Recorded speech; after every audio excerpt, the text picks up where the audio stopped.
I'm originally from India, Delhi, but myself and my family settled down in Kathmandu, Nepal for the last 15 years. So I basically belong to India. My father was a musician by profession, so it is inherited basically in the family itself. And my father was a musician, my grandfather were musicians, so it's like sixth generation, me in a sixth generation right now. So it is basically coming as a traditional. So that is pretty natural. You are in the family, you are treated always the music happening all the time, and every weekend we used to go for the classical music in different places, and always music is a part and parcel of our life. And at home also father used to play all hours there, so we used to hear him.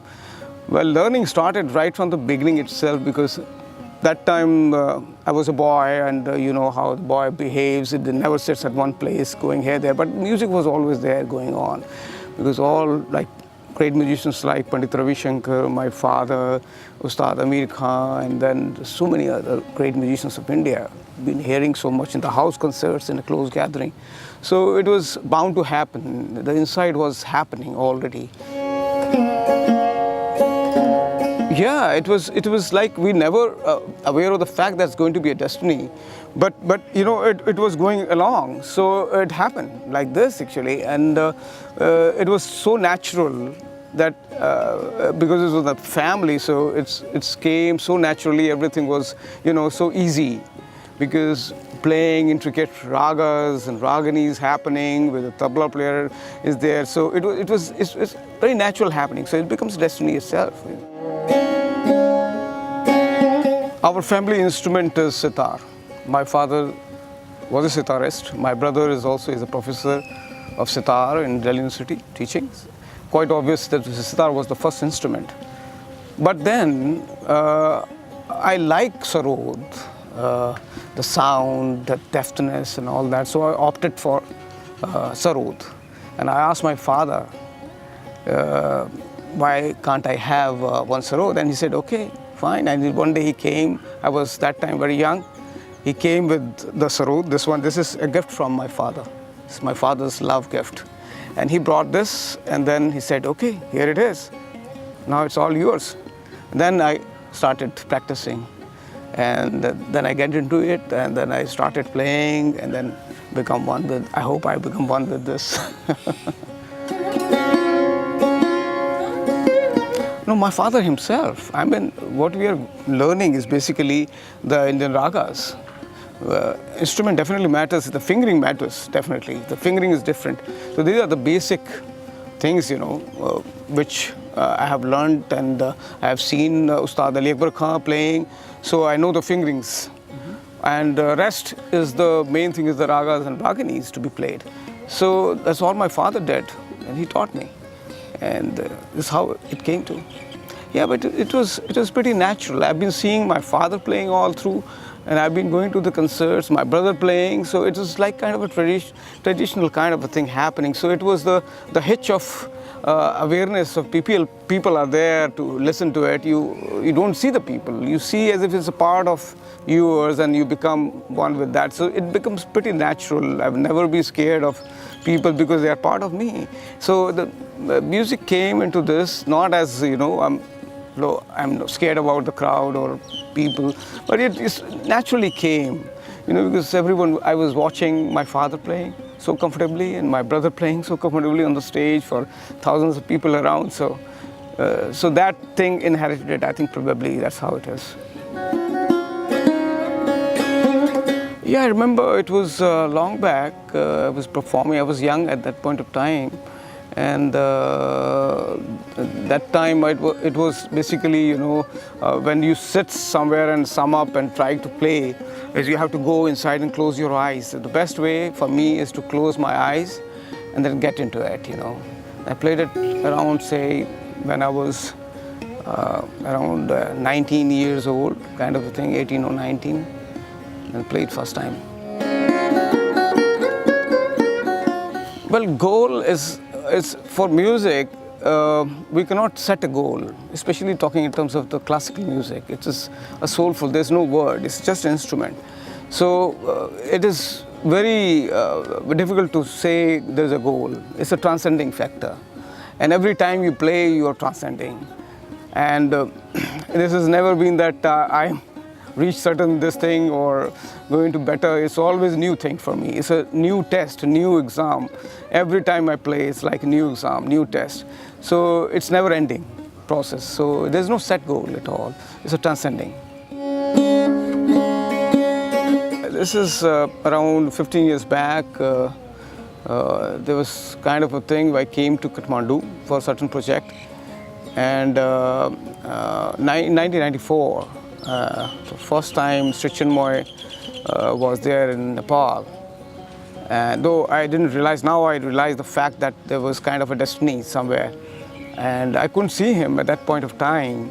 But in 99, he came, and then I saw him. And then I got fascinated and well attracted, fascinated, or hooked up, whatever you could put it as. And I've become part of that. And then, that is, now I can remember the whole story. There's always a destiny to be there, because I never wanted to be in Nepal. When you come from Delhi, going to Nepal is very smaller. So, but feel like, going back and the same stream. But once I come there and then I see Sri Chinmoy, then it becomes, be here kind of a thing, feel good about it.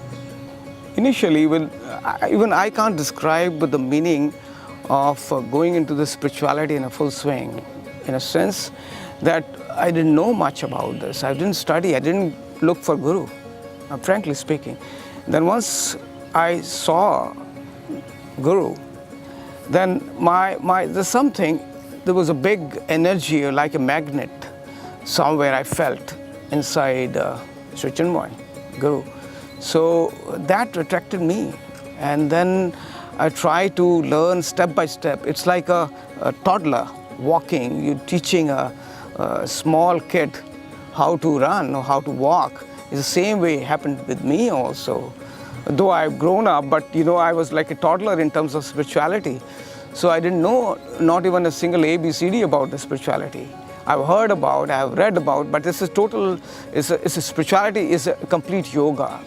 So it has to be learned, it has to be felt, it has to be imbibed, it has to be inherited from master itself. It's not that easy. So unless Guru is not there, it was not possible. So that is how I'm slowly learning.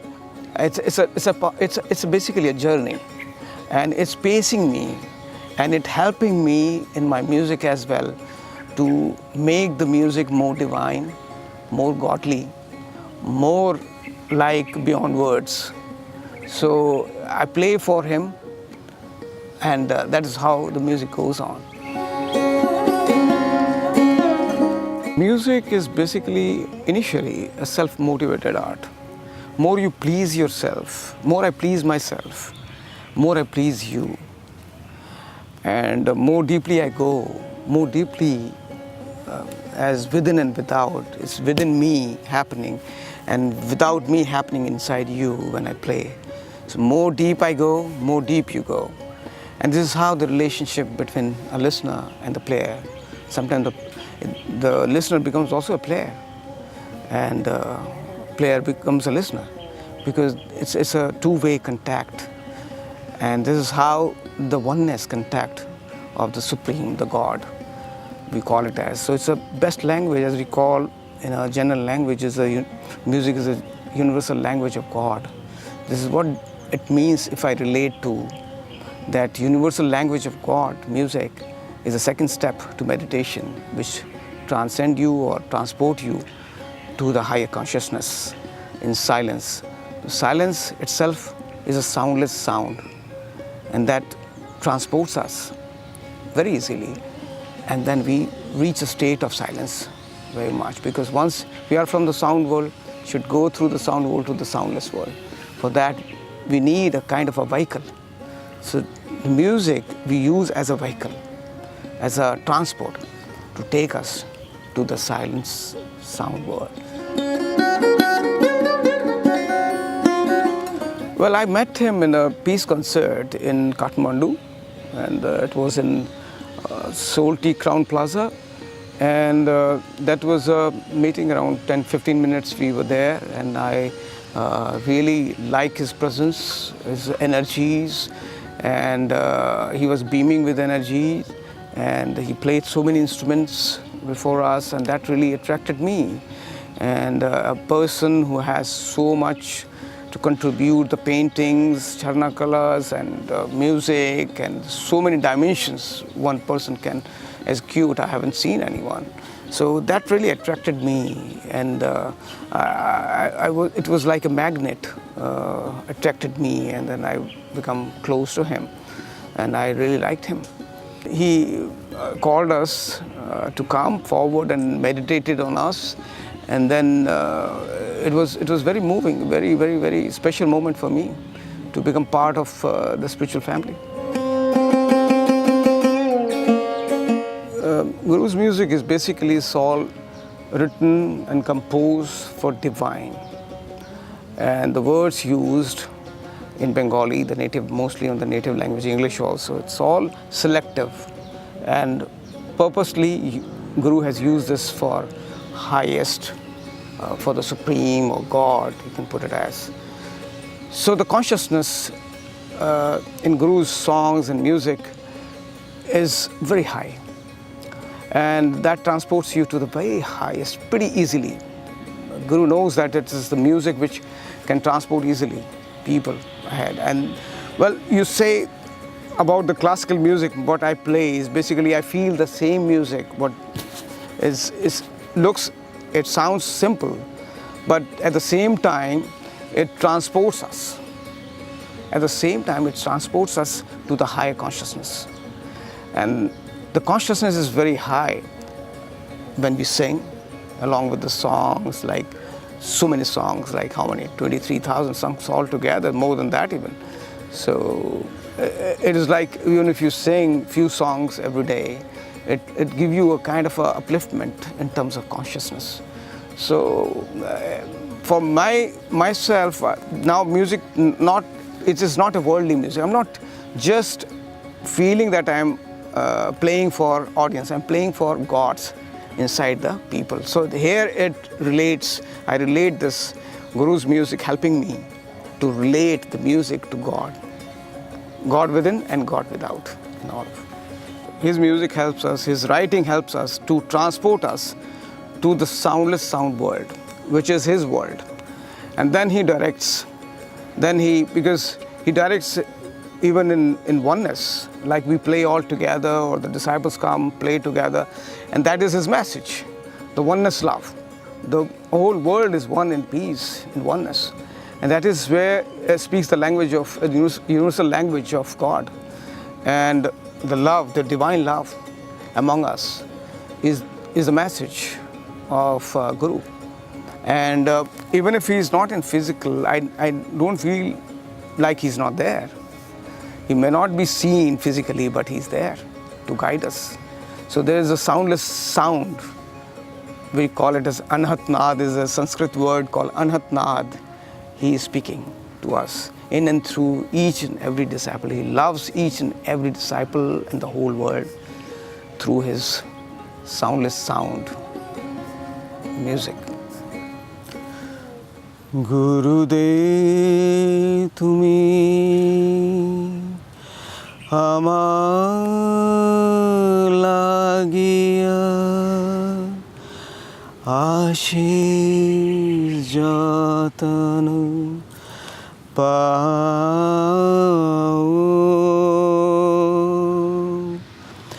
he khamavardi tabu je amai chhadiya kabhu na jao.